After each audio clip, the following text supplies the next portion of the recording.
Hey basketball guys, we have news. Let's go to more Los Angeles Lakers news, but first don't forget to subscribe to the channel and leave your like.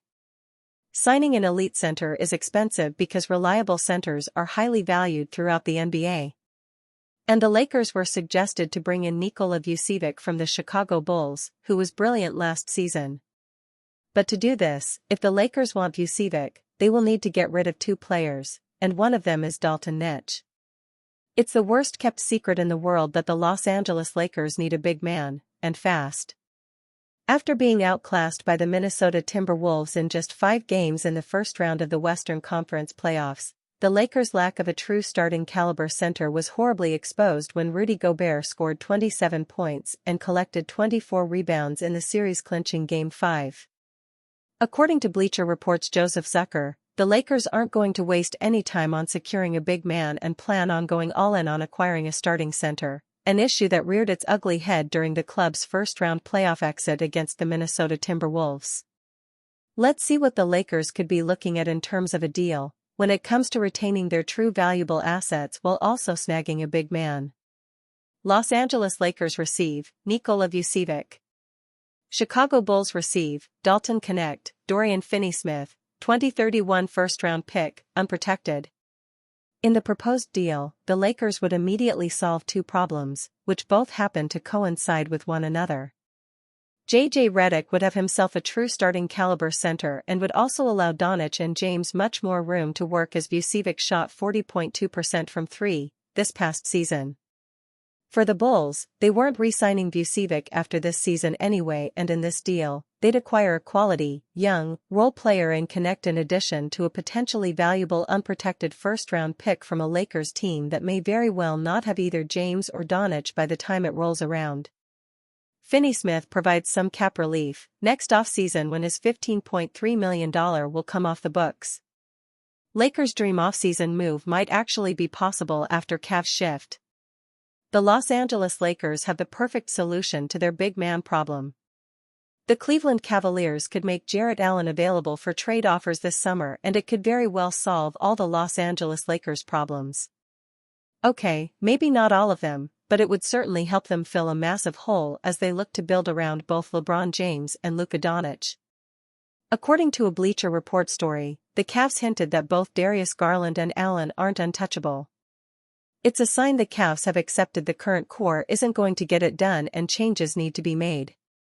That's music to the Lakers' ears as they desperately need a true center. It's a mutually beneficial move too if the Lakers pounce on Allen. The Cavs have been heavily scrutinized for running a too-big lineup with Allen and Evan Mobley. Well, this would free them of that and let them add another scoring option and move Mobley to the center position.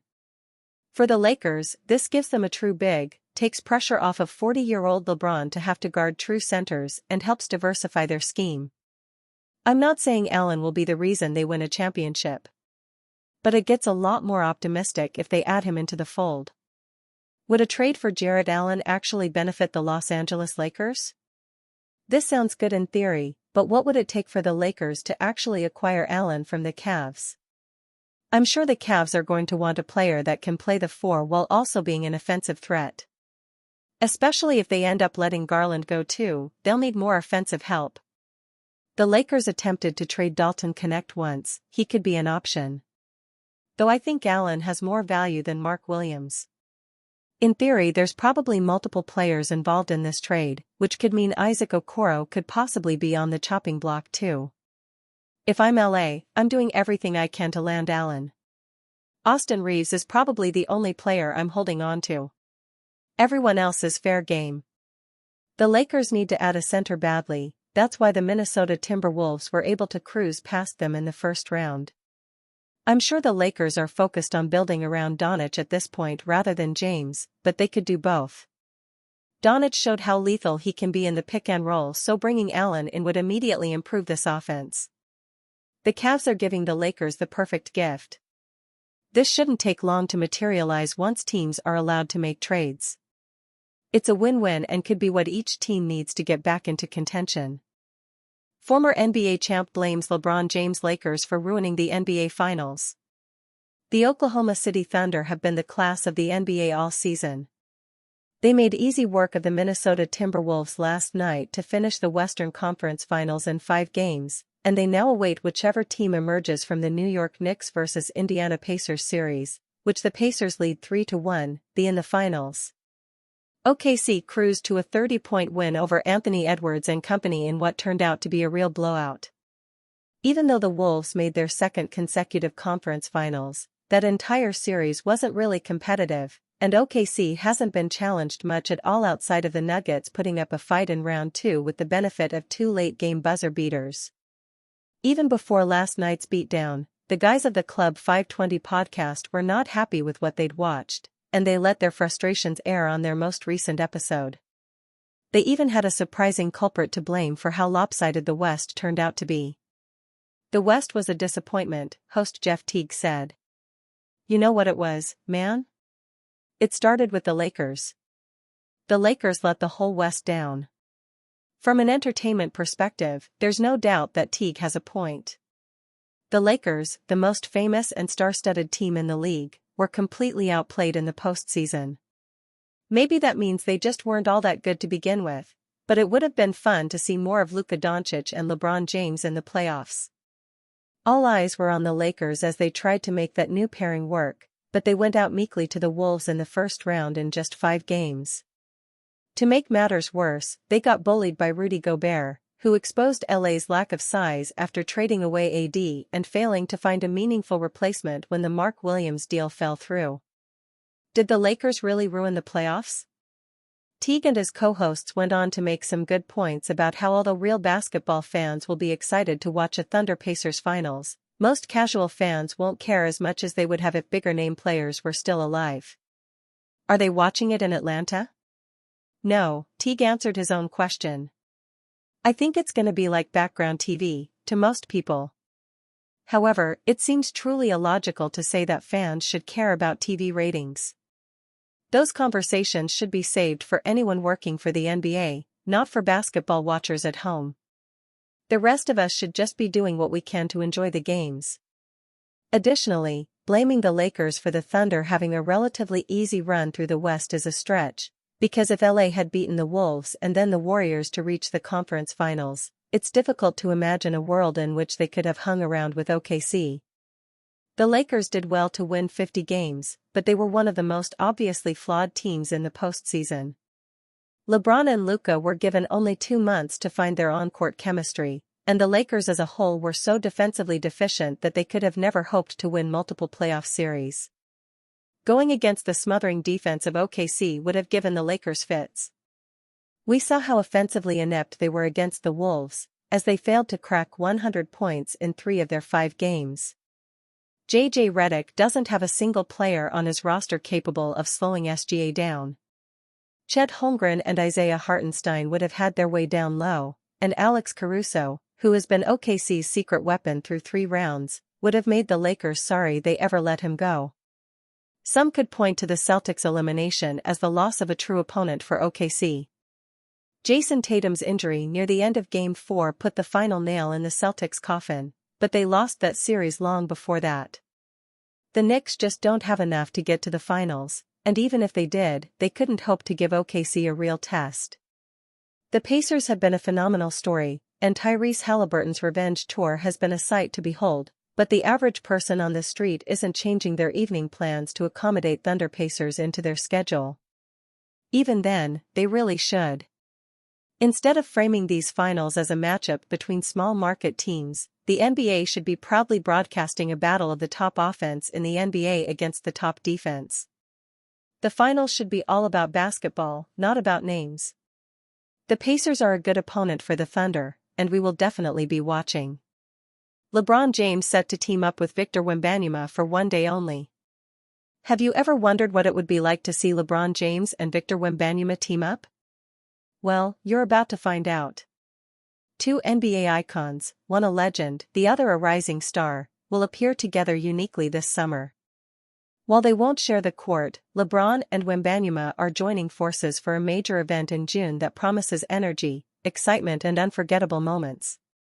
Fanatics announced the collaboration on Wednesday, and it's already being billed as a legendary, can't-miss gathering for basketball and pop culture fans alike. The shop is coming to the big stage at Fanatics Fest Saturday, June 21st at 1:30 p.m. You don't want to miss these conversations. Tickets in bio. If you're not familiar, The Shop is LeBron James' signature barbershop-style talk show. The series creates space for unfiltered, real conversations on everything from sports and entertainment to culture and business. Essentially, Sports described the show this way. The whole point of the show is to mirror the kind of real conversations people have in barbershops. It typically goes on for about 30 to 45 minutes, featuring a rotating cast of guests from sports, music, film, politics, and business. But The Shop is more than just a talk show. For LeBron, it has deep cultural meaning. But what sits with LeBron James personally is its connection with cultural roots in the Black community, because people regard the barbershop as a place for unfiltered dialogue. James, 40, is the NBA's all-time leading scorer. The Los Angeles Lakers forward has won 4 NBA championships and has appeared in the NBA Finals 10 times. In 2025, he was inducted into the Naismith Memorial Basketball Hall of Fame as part of the legendary 2008 U.S. Olympic team. James has won 3 Olympic gold medals and 1 bronze. Wembanyama, 21, represents the future of the NBA. Drafted first overall by the San Antonio Spurs in 2023, the 7'3" center has played 117 games over 2 seasons. He was named the French Player of the Year in 2023, won NBA Rookie of the Year in 2024 and became an All-Star this past season. These two players may be at opposite ends of their careers, but for one afternoon, they'll share the same stage, and that moment will be must-see. Lakers' Austin Reaves' off-season plans reportedly known as contract nears end. The Los Angeles Lakers know that they need to make some serious improvements to the roster this summer. Time is running out on LeBron James's career, so they need to do the best that they can to maximize the time that he has left. Losing in the first round of the playoffs is not what the Lakers expected to do. After adding Luka Doncic, they were expected to make a deep playoff run.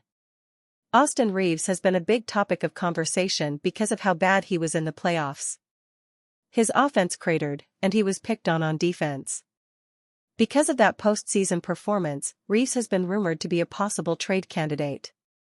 His contract would allow the Lakers to get a really good defensive player, which is what they need. Even if he doesn't get traded this summer, he has a chance to become a free agent next offseason.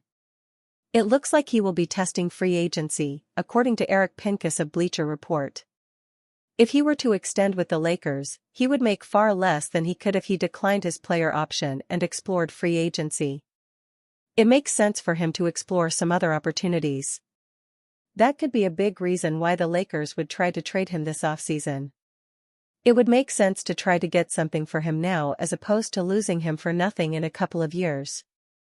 The Lakers love the scoring that Reaves is able to give them, but they need more defense, given how the rest of the roster is set up.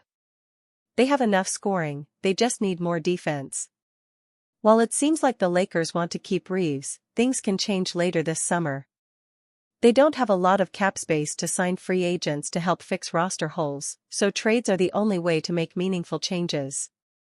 This past season, Reaves averaged 20.2 points, 4.5 rebounds, and 5.8 assists per game.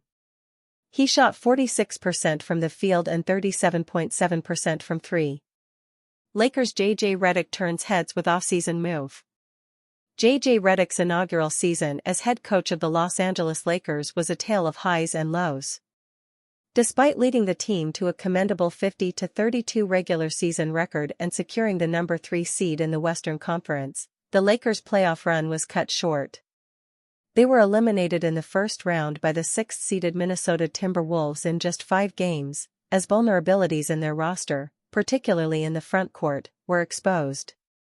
Redick emphasized the need for the Lakers to get into championship shape during the offseason, via Jovan Buha of The Athletic. Additionally, the team's lack of size was evident, especially after trading Anthony Davis mid-season. General Manager Rob Pelinka echoed this sentiment, stating that adding a playoff-caliber center would be a priority in the offseason. Amid these developments, Reddick made headlines with an unexpected appearance at the Los Angeles Rams training facility during their organized team activities, OTAs. The Rams shared a photo on X with the caption, "Thank you Coach Reddick for stopping by today. Handshake at Lakers." This visit sparked a flurry of reactions from fans on social media, many of whom took the opportunity to jest about the Lakers' need for a center. "Bro recruiting talent outside the NBA," one fan wrote. "JJ learning from some of the best in the NFL. Les Snead and Sean McVay could really help JJ," another fan added. "JJ scouting a contending center anywhere for next year," a third fan posted. "LA Sports a joke," a fan said. "JJ out here trying to poach a center from the Rams. By any means necessary LOL," another fan mentioned.